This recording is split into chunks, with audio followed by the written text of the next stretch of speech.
Would you say I'm more aubergine or banana? Why are you asking me that? You've seen it enough times, this guy in Grindr wants to know. Well, I think aubergine and banana are both just metaphors for big, aren't they? So. No. An aubergine sort of goes when a banana is more like... Mine doesn't really bend though, does it? No, not really. But then it's not super thick like an aubergine. Carrot? I say carrots. No. Cucumber. On Grindr already then, eh? Well, I'm going to have to replace you, aren't I? Need to find a new friends with benefits thing. Hey, I never said friends with benefits. Well, we're friends, aren't we? Yeah. And we had a lot of sex, didn't we? Yeah. But friends with benefits?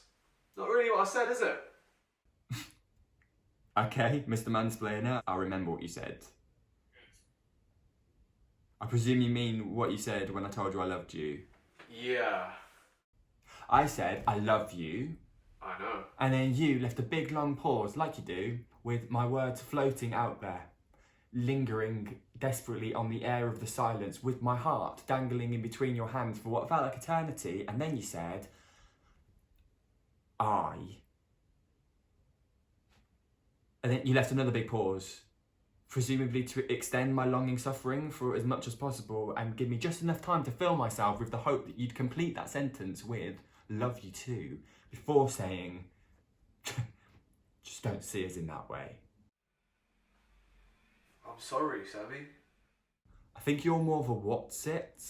I am not a what's it. Oh, I don't mean like a normal what's it. I mean like a big M&S what's it that you buy for picnics. Tesco's finest what's it. Sainsbury's Taste the Difference what's it. You know I don't like it when you comment on that. Do I know? You never told me. I'm just supposed to work it out by the fact that you huff or tut.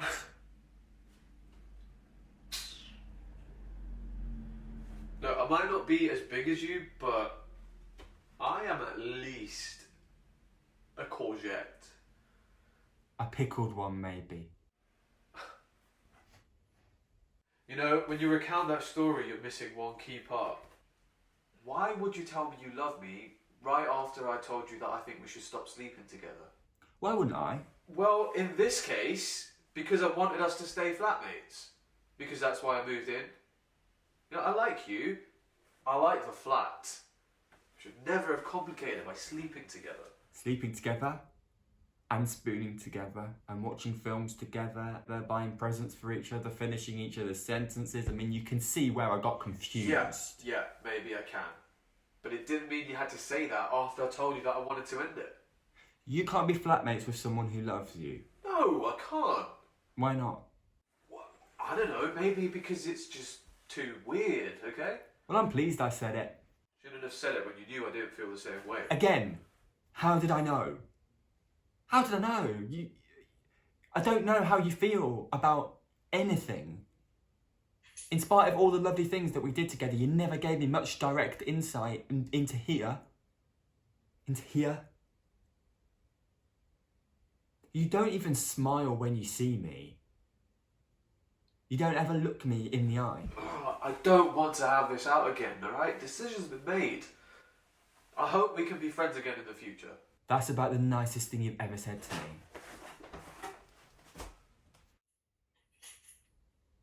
This guy that I'm chatting to is one of the ones we were trying to arrange a threesome with, remember?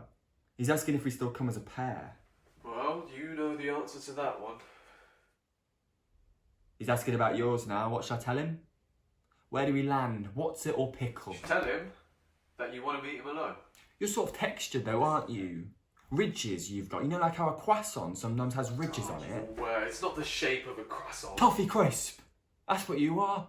A mini one for lunch boxes. Fuck off!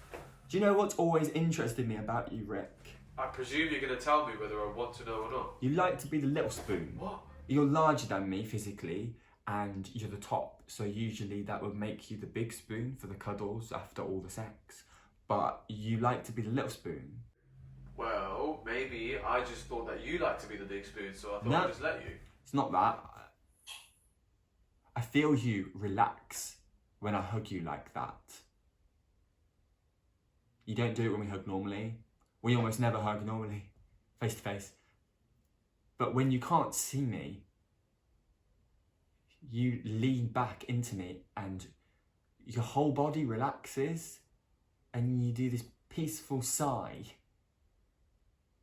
And I think it's because you feel safe. Safe? Yeah, I think you crave safety. I think you feel safer when you don't let anyone in. I literally don't know what you're on about. It's easier and safer for you to not open your heart up and let somebody inside. Because you're a man. Like a man's man. I think we're both men's men, aren't we? You know what I mean. You pride yourself on being a man. You pride yourself on your masculinity. That's why your what's it bothers you. Your what's it doesn't bother What you. do you want me to be then? I mean, just because I'm not prancing about listening to Kylie doesn't make me any less gay. I didn't say that. No, you insinuated it. You think, like, just like lots of other people out there, that gay guys who aren't camp and feminine are somehow acting. You think I'm pretending to be manlier than I am? Huh? I'm out, okay? I'm fine. I know I'm gay. Everybody knows I'm gay. You're a gay butt. Oh, a gay butt? You say things like, yeah, I'm gay, but I don't like Kylie. Or, yeah, I'm gay, but I support Millwall. I support West Ham. You're the one that equates gayness with femininity. Not me. You're the one saying but. And I don't think you're pretending. I think that's who you are, but it doesn't make it any less of a shame. Oh, why can't you just accept it? I'm not looking for a relationship. That is allowed. Of course. But why? Is it because you're so happy on your own, living your best life? Or is it because of something else? I'm just not into the lovey-dovey stuff, okay? I like to be... Safe. It's safe, Rick. It's safer for you not to let anyone in. No, I like to be... In control. Yeah, in control. Giving up a piece of your heart to somebody else, handing over a fragile part of you to them means giving up control, and it means being less safe. Yes, you're right. So maybe it's easier to carry on as I am, you know, in control, supporting West Ham, being a man's man. What the fuck is wrong with that? It's not very brave, is it? Manly men are the brave ones, yeah, because they chase wasps away, or do loads of press-ups, or drink that extra pint when they're already blind drunk. But tell me this, who's the brave one here? Who's the one brave enough to tell someone they love them and lay their vulnerability bare? You know, you're missing one of the best parts about being gay. Honestly and truly opening yourself up to yourself. It's being comfortable with who you are. Looking into every part of you and accepting it all. And being at peace with your own vulnerability. It might not be very brave. It's more here brave.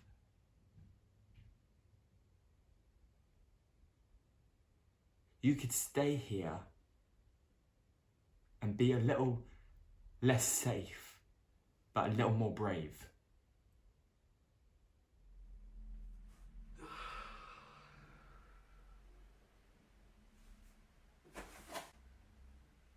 What, you're outmanning me here, eh? Doing a bit of mansplaining back to me. But I guess I'm back to grinder now. I do feel safe with you, Sammy. Really? I do.